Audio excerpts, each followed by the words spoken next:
episode of Individuality Unleashed, where we talk all things performance marketing and brand. Today, I'm joined by my good friend, Trey Jackson. How you doing, Trey? I'm doing great, Vern. Thanks for having me. Absolutely. Do you want to introduce yourself to the folks? Yeah, sure. So my name is Trey Jackson. I am a senior product marketing manager here at Wunderkind. Been here for a little over 3 years. Originally started working out with our clients, now working on the product marketing team. So think about what type of problems our customers are having all day. So I'm glad I have a captive audience.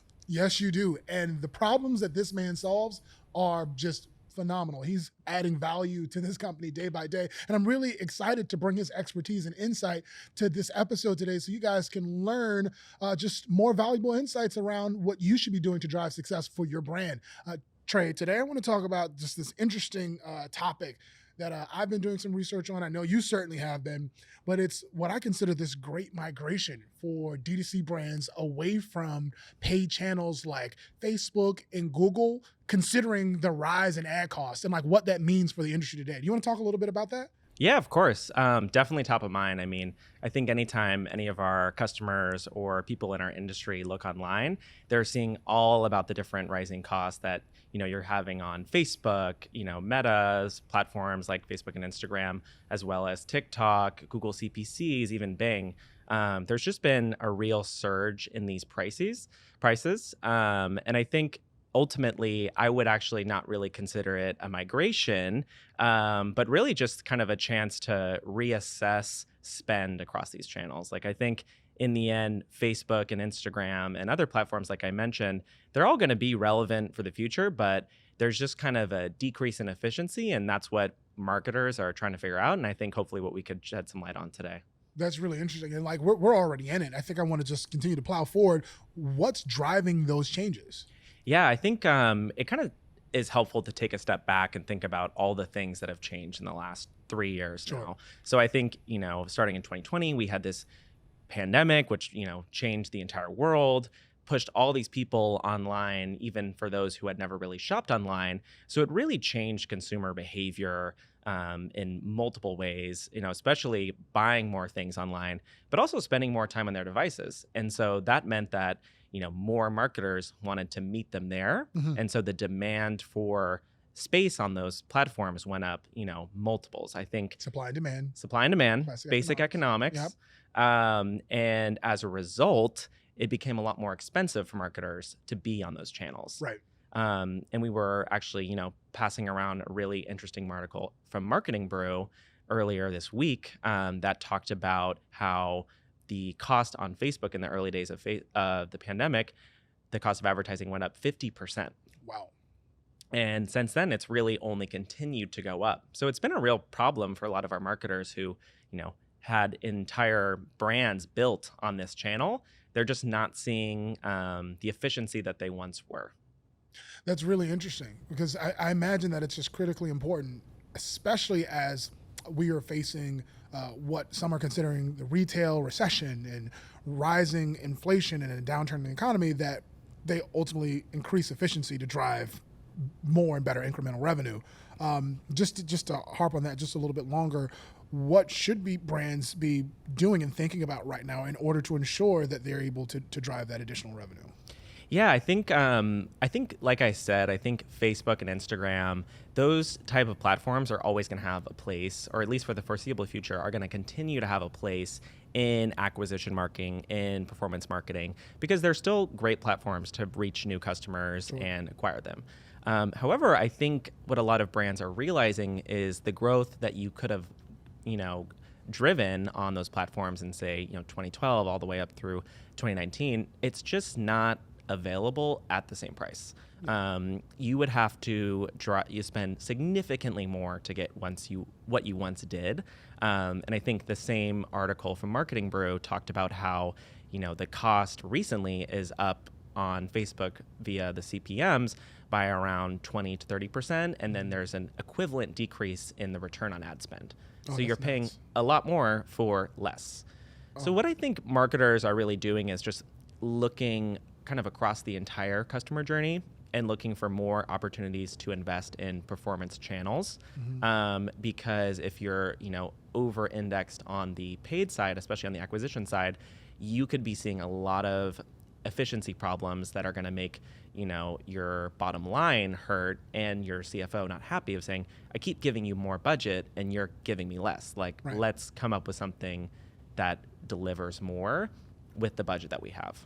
Phenomenal. No, that's really great insight. And I imagine for our listeners out there, being able to take these key insights and even checking out that article will certainly be helpful in helping them navigate and kind of understand and realize a new strategy for themselves. Yeah. Because ultimately, if we are not thinking critically, and if we're not, as marketers, thinking of innovative ways in order to drive revenue, considering what's happening to the economy, considering what's happening in the shifting landscape around CCPA and GDPR, compliance issues, privacy issues, the deprecation of third-party cookies, you're going to kind of be out of luck. Yeah, and I think on that note, like how it's kind of driving change to other platforms, I think all marketers today, everyone today is thinking about TikTok as a really incredible new channel, kind of like what Instagram was, 10 years ago when it became a new platform to discover new things. And of course, wherever there's new consumers, there's going to be new marketers. Yeah. And I think, as also mentioned in the article, TikTok is kind of a really incredible place to drive new discovery, and there are kind of cheaper relative ads that you can deliver on TikTok relative to some of the other platforms that a lot of our customers and people in the retail industry have had a lot of success with. TikTok is fun. Yes. Is your professional opinion, is TikTok a channel that can actually drive real revenue for brands? Yeah, I think it's a really good question, and I think the answer is yes. A lot of brands are building their entire brand on TikTok. Like some, in the same way we had kind of single channel brands on Facebook and Instagram, we're seeing the same thing with TikTok to really drive, especially early growth. I think the same issue that a lot of brands have with Instagram and Facebook, even back in the day, is that there does reach a peak where if you're not kind of investing throughout the entire customer life cycle, like throughout, great, you have amazing acquisition marketing, but once people get to your site, you haven't really figured out your opportunity to remarket to people there. You're going to be seeing more and more efficiency losses, in particular as you scale. So if you're really young, yeah, maybe you spend all your time on TikTok. But as you grow as a brand and evolve, you're really going to want to think more about that whole customer funnel and opportunity to unlock new performance channels within it. So a great channel to acquire new customers and audiences, not so great in retaining or at least creating opportunities to convert them further down the funnel. Yeah, I think it's all kind of part of the customer funnel and, where you're maybe getting net new customers. Yeah. But like I said, I think you want to kind of make sure you're, in a sense, cross-pollinating across different channels and getting them into your own channels like email and text message marketing. Yeah. So you can continue to build that relationship. And those are the channels that really we've seen convert people the most efficiently, especially once you've already driven them to your website. Yeah, so I was going to ask. I said, what should a marketer do, considering these paid channels aren't performing historically as well as they have in the past? These newer modern channels like TikTok are great for initial acquisition, but certainly not great for long-term success and just furthered LTV. Yeah. What should a marketer do? What does that look like to have just a consistent strategy that drives revenue for a brand? Yeah, I think what we're hearing from our customers, for example, we were recently talking with one of our customers, Sarah Pearson at Margot. She's one of the co-founders of that New York-based shoe brand.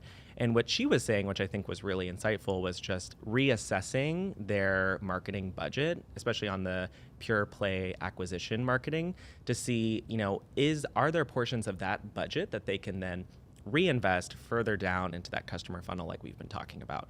And that's part of what actually brought her to Wunderkind, because we're able to kind of help scale that performance on the remarketing side once customers have already made it to your website, and unlock additional revenue opportunities that a lot of people aren't able to get without, our partnership or kind of a real scaled own channel approach. So I really think that there's the heyday of own marketing channels right now. I think a lot of marketers should spend time making sure that they have a really robust own channel strategy from their website, their email channel, their text messaging channel, their mobile apps.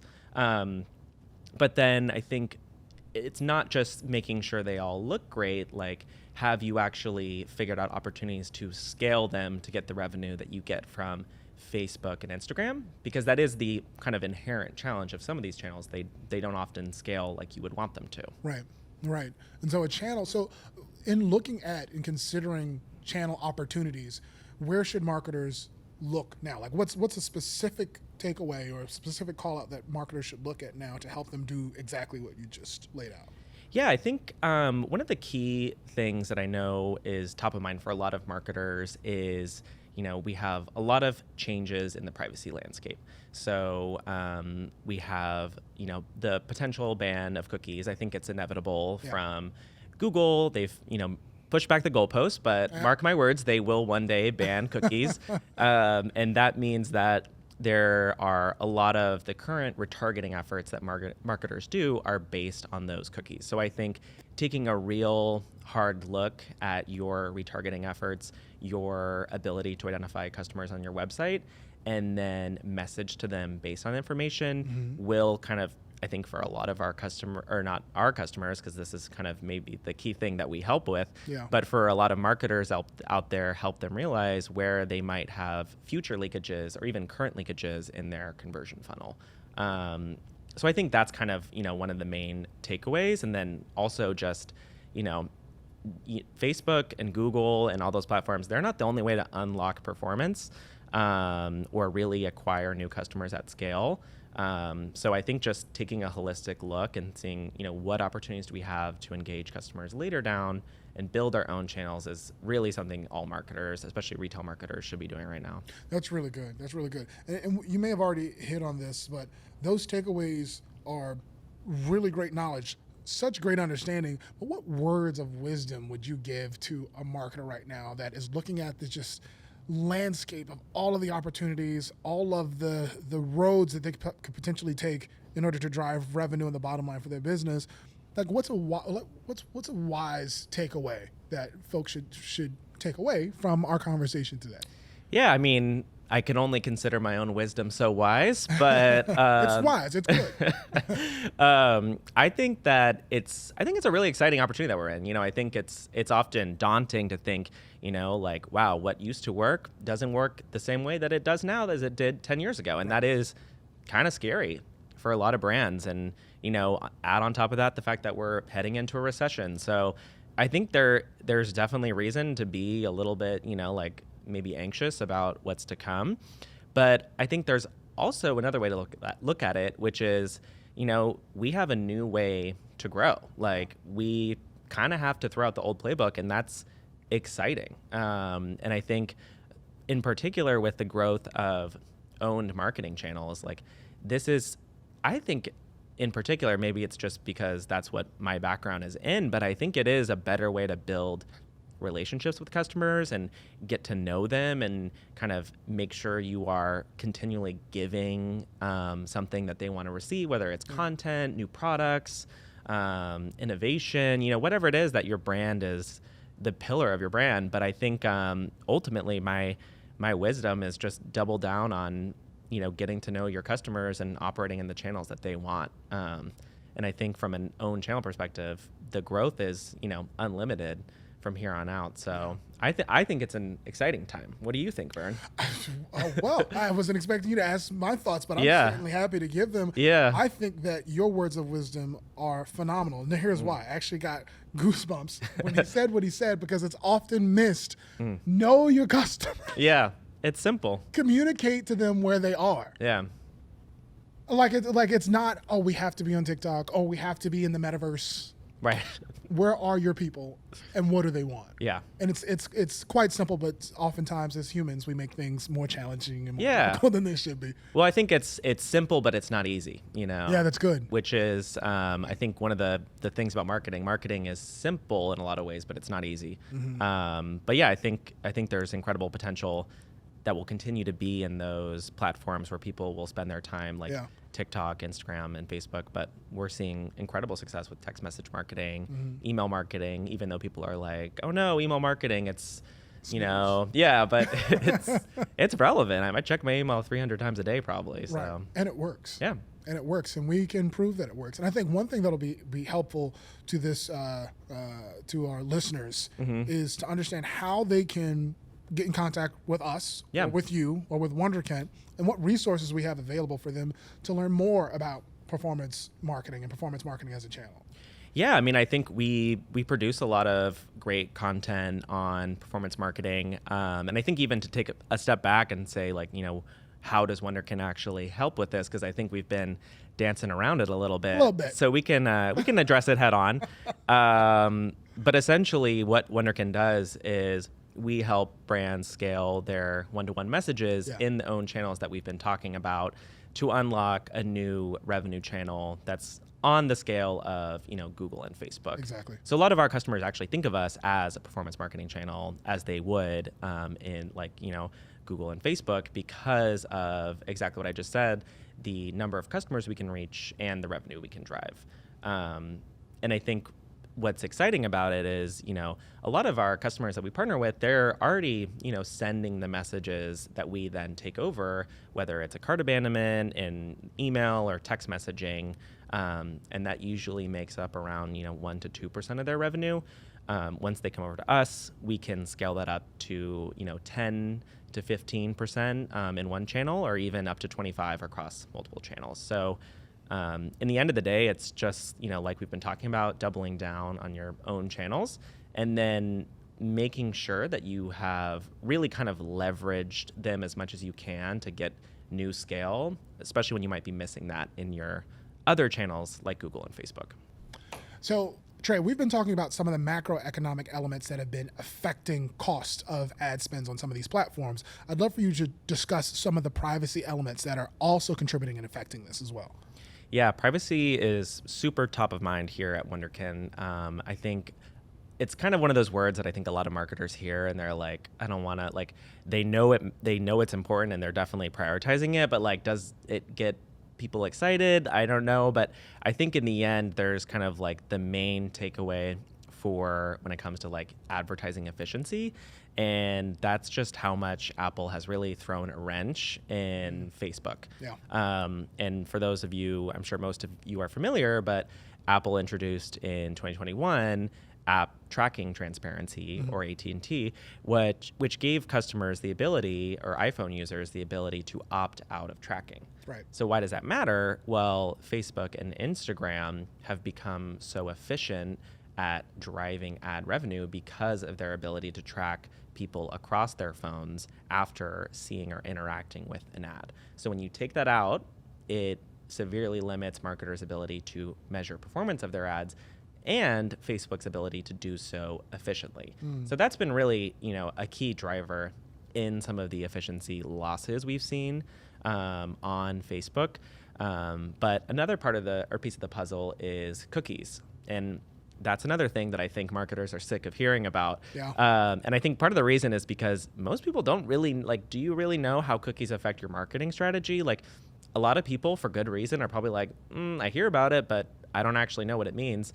But I think in the end, like, cookies are in a lot of ways like powering most of retargeting that's happening right now. Yeah. And storing information that allows for a lot of the personalization or one-to-one experiences that most platforms drive. So I think in that way, you know, cookies getting, you know, phased out from Google could really affect a lot of the retargeting efforts that marketers currently have in the name of privacy, and that could actually affect their bottom line. So I think those are kind of the main takeaways from the privacy angle. Really interesting. In fact, I believe that we have resources available on wunderkind.co that speaks directly to privacy and personalization. You want to plug that really quick? We do, yeah. So some people on my team actually have just released a new report. I think it's called the State of Personalization in the New Privacy Landscape. And it dives into exactly what we've just been talking about. So what do the new privacy measures mean for marketers, and how can they continue to drive relevant experiences and one-to-one personalization when the tools that they had to do so are being phased out? So really great report, really visually incredibly well laid out. So highly recommend. It's a goldmine of information. It really is, and it's easy to read because I know some folks don't like to read. Yep. I mean, I'm in it for the infographic. And the cookies. And the cookies. Yes. So ultimately, what I'd love to, shameless plug here, how does Wunderkind ultimately help with all of this? Yeah, I think it's been a really interesting past 3 years because I've been here, before COVID started all the way up until now, and we're kind of in this post-COVID, or I don't know what to call the current era. I don't know. But I think what really remains true is that Wunderkind's main value prop, which is to help retailers and marketers scale their one-to-one messages in own channels, continues to be incredibly relevant and valuable. And so essentially what we do is we partner with marketers, and then, like as I just said, we scale their one-to-one messages in their email or text messaging channels into an actual new paid marketing channel. So most of our customers think of us similar to they would to a Facebook or a Google. Yeah. And that's because of our scale and the amount of revenue we can drive. But what's really exciting is how efficiently we can do it, and the fact that we can guarantee performance. So ultimately, a marketer, especially recently, is coming to us saying, I'm getting this type of return from Google or Meta. These are, what we're seeing from a retargeting perspective. And we can say, great, if you're looking to optimize your budget, we can take some of that budget and invest it in Wunderkind and give you a multiples higher return, which makes everyone happy in the end. So yeah, that's the quick and dirty on Wunderkind. That sounds like I hit a $2.2 billion Powerball jackpot. You did. If I work with Wunderkind, I mean. Yeah. Why? Okay. I'm plugging real hard, but I mean, it seems like a no-brainer. Yeah, it's exciting, and I think, like I said, it's been interesting to watch the evolution of our value over the past 3 years, because I think it's only become more relevant as the privacy landscape changes, and as owned channels as a whole become more valuable. That's phenomenal, Trey. And one thing I'd like to point out is you guys can go to www.wunderkind.co to get more of these resources. We have a market outlook report. We have recently released our new impact story, JLo Beauty, the work that we've done with them. Really great information, really great insights to help you do exactly what Trey helps our brands do each and every day, which is drive more revenue, which is ultimately what we're after. We want to help our brands be successful. We want them to provide their audience and their customers with exactly what they want and what they need when they want it and when they need it. We're in the revenue game. Yeah, man, that's it. So again, Trey, thank you so much for joining us. I think our folks had a wonderful time. I certainly had a great time. I learned a lot. Yeah, this was fun. Yeah, I'm back anytime you want me. Anytime you are certainly welcome to come back. Great. Thank you. All right. Trey. Thank you. And again, that's Individuality Unleashed.